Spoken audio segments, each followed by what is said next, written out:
Hello everyone, today we are going to start with chapter number 1 of geography, which is Earth as a planet. So some basics are that the Earth is covered with 70% of the total area with water, and this is called as a watery planet. The sun's family is called as solar system, and the members are Venus, Mercury, Venus, Earth, Mars, Jupiter, Saturn, Uranus and Neptune. Let us talk about Earth's shape. So Earth is not a perfect sphere. It bulges slightly from the center and is flattened at the poles in the olden days. The Earth was considered to be a flat disk with steep edges. Then an Indian astronomer and mathematician, which was Aryabhatta in 5th century, he believed that the Earth is not flat but it is round. And then Greek philosopher, which was Pythagoras, said the same thing. And then today we are convinced, which by the evidence that is proved that the Earth is spherical.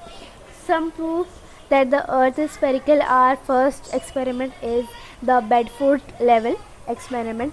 So 3 poles of the same height were taken at a distance which was 5 kilometer, 5 kilometer and 5 kilometer, okay, above the water canal, and these poles were viewed at the end of the canal, and the middle one looked a slightly higher, and this could not happen if the Earth was flat. This is why this was called as the evidence of the Earth being round, sphere. Then we have the second experiment, which is slightening of the ship. So while we are standing at a seashore, we watch a ship approaching. So what do we first see? We see the mast. Mast is the top layer of top thing of the ship. So why do we see that first? And after then we come to see all the full body of the ship. This is why which happens. This is called as the proof, which is lightening of the ship. This proves that the Earth is sphere. Because if the Earth was flat, we must be seeing the ship fully from that distance, not first the mast and then all the body. Then we have pole star. So pole star can be seen at the angle of 90 degree. At the north pole, it lies in the line with the axis of the Earth, and the angle decreases towards the equator. So at the equator the angle is 0. This can happen only when the arc is a circle. If the Earth was flat, the pole star would have been the same height of the latitude. Then we have satellite pictures. So as Jean Baptiste Delambre, which was born in 1749 to 1822. He was a French astronomer who discovered the flattening of the Earth at the poles in the 20th century. When the satellite pictures of the Earth were fed into the computers, its spherical shape with the flattened poles was confirmed. Okay, then the conclusion of this evidence for this proof was the Earth's spherical shape is obtained from the photos taken from the space. Then we also have experiment. This was not actually an experiment, this was a natural happening, which is lunar eclipse. So when the shadow of the Earth of the surface of the moon is clearly visible from the Earth during the lunar eclipse, it appears as an arc of an circle. Since the Earth is bigger than the moon, it is rarely originated in the same position as the moon, but the shadow is always circular. And then we have the circular horizon. The view of the Earth's surface, as we see from the height, is circular. With the increase in altitude, the circular horizon also widens. Had the Earth's surface been flat, the horizon would not be seen the same irrespective of the altitude. And then we have the sunrise and sunset. This is the basic example. The sun rises from the east and sets from the west. The sunrise and sunset occurs at different times at different places. This is because the Earth rotates from the west to the east, and therefore people in the east can see the sun earlier than those in the west. Then we have circumnavigation, which is a Magellan's ship Victorial completing the round of the world voyage in 1522. This ship returned to the same place from where it started, which was the initial position, which is Spain, and it proved beyond the doubt that the earth's surface is round. Then we have Earth as a heavenly body. The Earth belongs to the solar system. All planets in the system are spherical in shape. It is because of their continuous rotation. So the Earth, being the member of the solar system, cannot be an exception or flat. Then we have Earth and oblates perioid. So the Earth is said to be a spherical, but it is not a perfect sphere. Its diameter varies at the equator and at the poles. The diameter at the equator is 12,756 kilometer, while the polar diameter is 12,714 kilometer. So this distance in the diameter is due to the centrifugal force of the Earth rotation at the great speed, which was from and bulge at the equator. And this is said to be oblates perioid. The shape of the Earth is described as the geoloid, which means the Earth shaped. Then we have Earth as a home of humankind. So as we know, Earth is the home of humankind. Our Earth is the only planet that supports life. Unlike other planets, it is covered with the green vegetation and enormous blue-green oceans containing over 1 million islands, a large number of streams and rivers, huge land masses called continents with mountains, ice caps and desert, etc. Some form of the life thrive virtually in every part of the earth, from the coldest part of the poles to the warmest part of the equator. Then we have distance from the sun. The earth is at the optimum distance from the sun. Hence, it is neither too hot or neither too cold. The distance between the earth and the sun makes life possible on the earth. So it is closer to the sun, and any life present would get burnt. Okay, if it was closer to the sun. But if it was too far from the sun, what will happen? It will freeze because of lack of heat. So the temperature is moderate. Then we have the Earth is the third planet from the sun.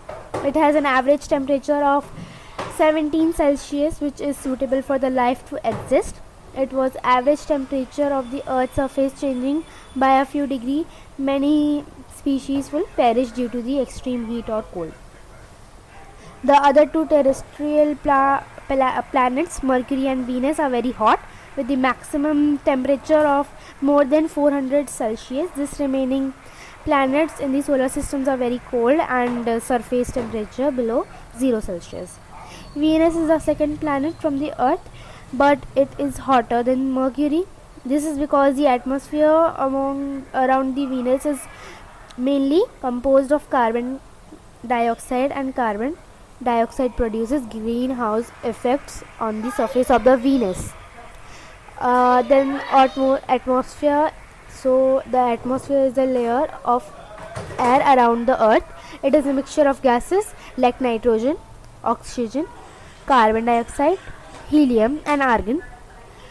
The atmosphere receives heat from the sun by the solar radiations and loses heat by earth's radiation, which is balancing.